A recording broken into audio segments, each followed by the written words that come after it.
Hello, bachcho. Let's read the question. The question over here says, which of the following illustrate pleiotropy?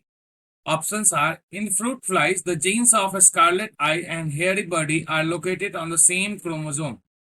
Next option is, mating between earless sheep and long-eared sheep always result in short-eared offsprings. Next option is, wheat kernel can range from white to red in color trait controlled by several genes. And the last option says the human cystic fibrosis gene causes many symptoms from respiratory distress to digestion problems. तो सबसे पहले हम लोग यहाँ पे की concept जो है वो डिस्कस करेंगे। की कंसेप्ट में हमारा आता है टॉपिक प्लियोट्रॉपी। प्लियोट्रॉपी क्या होता है? ये एक फेनोमेनन होता है, the phenomenon in which a single gene has multiple phenotypic expression or effects या फिर expressions is called प्लियोट्रॉपी। और इसके एग्जाम्पल के रूप में हम लोग देख सकते हैं कि कब होता है, कैसे देखने को मिलता है। तो जब ये दो एग्जाम्पल आप लोगों को देखने को मिलेगा, phenylketonuria and cystic fibrosis. ये दो डिजीज जो है are diseases caused due to pleiotropy. Pleiotropy के कारण जो है दो डिजीज होता है, ये ह्यूमन में होता है, ये दो डिजीज। तो इसे आप लोग ध्यान में रखेंगे कि फिनाइल केटोनूरिया और सिस्टिक फाइब्रोसिस जो है वो ह्यूमन में होने वाले डिजीज हैं। ह्यूमन में होने वाले ये डिजीज है, ये दोनों। तो जो कि किसके कारण होते हैं? प्लियोट्रॉपी के कारण होते हैं। अब बात करते हैं हम लोग अपने क्वेश्चंस की। तो हमारा जो first option, in fruit flies the genes of scarlet eye and hair body are located on the same chromosome, ये जो है ये हमारा एग्जाम्पल किस चीज का है? ये हमें एक्सप्रेस कर रहा जीन्स, जो कि genes that are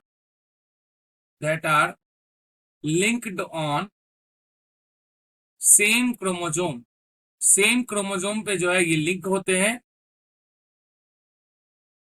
same chromosome.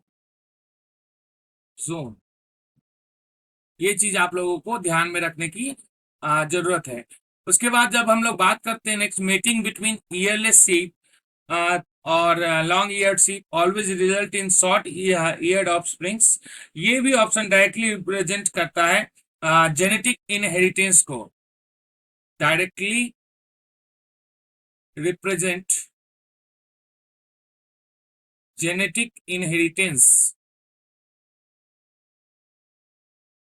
वहीं बात करें, wheat kernel can range from white to red in colour trait control by several genes. तो ये जो है ऑप्शन, ये हमारे पॉलीजेनिक इनहेरिटेंस को डिस्क्राइब कर रहे हैं, डिस्क्राइब्स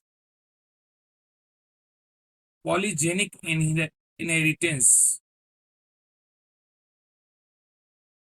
वहीं जो हमारा लास्ट ऑप्शन है, human cystic fibrosis gene causes many symptoms from respiratory distress to digestion problem.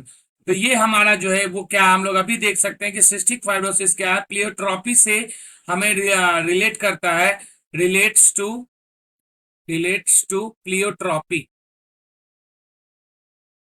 तो ये कारण हमारा जो हमारा इलस्ट्रेशन पूछा गया था जैसा कि हमें क्वेश्चन में, तो हमारा जो ऑप्शन नंबर डी है ये इस क्वेश्चन के लिए करेक्ट आंसर हो जाता है। और मैं इसे थोड़ा सा और एक्सप्रेस कर दूं कि रेस्पिरेटरी डिस्ट्रेस में क्या होता है कि ब्रीदिंग प्रॉब्लम्स होते हैं, क्रोनिक लंग इन्फेक्शन हो जाता है, वहीं साथ साथ में के जो न्यूट्रिएंट्स को एब्जॉर्ब करने में डिफिकल्टी आने लगती है, साथ ही पेनक्रियाटिक इनसफिशियंसी आती है, तो डाइजेशन प्रॉब्लम भी देखने को मिलता है। तो इसीलिए ये सेंटेंस तो हमारा स्टेटमेंट सही ही है, और साथ साथ प्लियोट्रॉपी से यही रिलेट कर रहा है ह्यूमन सिस्टिक फाइब्रोसिस, जो कि हम लोगों ने टी कंसेप्ट में भी डिस्कस किया है कि ह्यूमन का डिजीज है फेनाइलकेटोनुरिया एंड सिस्टिक फाइब्रोसिस।